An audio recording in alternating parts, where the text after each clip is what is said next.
Hi, it's Bree, your entrepreneur with no job, but I do have a dream, and this is my journey to time management. So, I'm naturally lazy, but I do have a good work ethic, if that makes sense. Like, if I have a job, I can do it and work really hard, and I don't ever try to get out of doing my job. But if I don't have a job, I am not trying to be busy. I like to just, go with the flow. And I don't have a job. So I find myself going with the flow a little bit too much. And over the last couple weeks, with the addition of Mary Kay, I'm like, I have so much stuff to do. But then after a few days, I look at my time and I realize I haven't done anything at all, especially with the way that I've been stressed. So I was like, I have to do something about this. I have to actually do stuff because I have goals and they're not just going to accomplish themselves. So I am going to talk to you today about my journey to time management and the different things that I've used to get to a point where I'm not wasting my time. I'm not getting to the end of the week and realizing I have nothing to show for it. So here we go. First of all, let's start several months ago. When I first tried to manage my time, I decided I was just going to take it hour by hour. Be like, okay, today from 1 to 3 or 1 to 2, I'm going to clean the bathrooms. From 2 to 3, I'm going to work on the blog. So I did that, which kind of worked, but it just wasn't enough.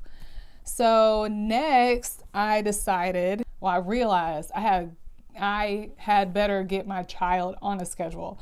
So what I was doing was, like, my son would get sleepy or he'd act sleepy. So I would sit there and hold him and try to get him to go to sleep, and he would just fight it for 45 minutes. Or I would put him in the crib and then he'd start crying. So I'd get him back out of the crib and blah, blah, blah, and just, like, before you know it, it's 6 p.m.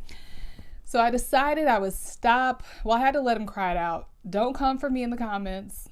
I had to do something because I was wasting so much time with the nap time. So decided to do that. And then I decided that we need to do, like, a regular bedtime. So we added that. And then I decided we need a whole schedule in general. Just a second. So this is my son's schedule. I need to take this off because we don't do that. All the naps are in there.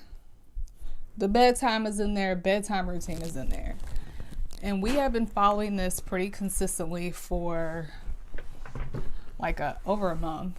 So consistently, when we read books to my son, he starts crying because he knows he has to go to sleep. But either way, having my son on a schedule has allowed me to be on a schedule, because if you have an infant, there's no way you can really plan out your day because they're always all over the place. So I took it out of his hands and put it in my hands and got him on a schedule. The third level, once I joined Mary Kay, she gave me this paper and was like, write out your schedule and color code it, which was hard because, again, I don't have a job. Like, everything I do is just, like, at my own pace, fail if I want.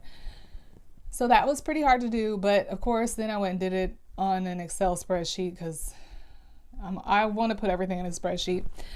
And then I was like, okay, this is great. And she said, okay, now write it in your planner.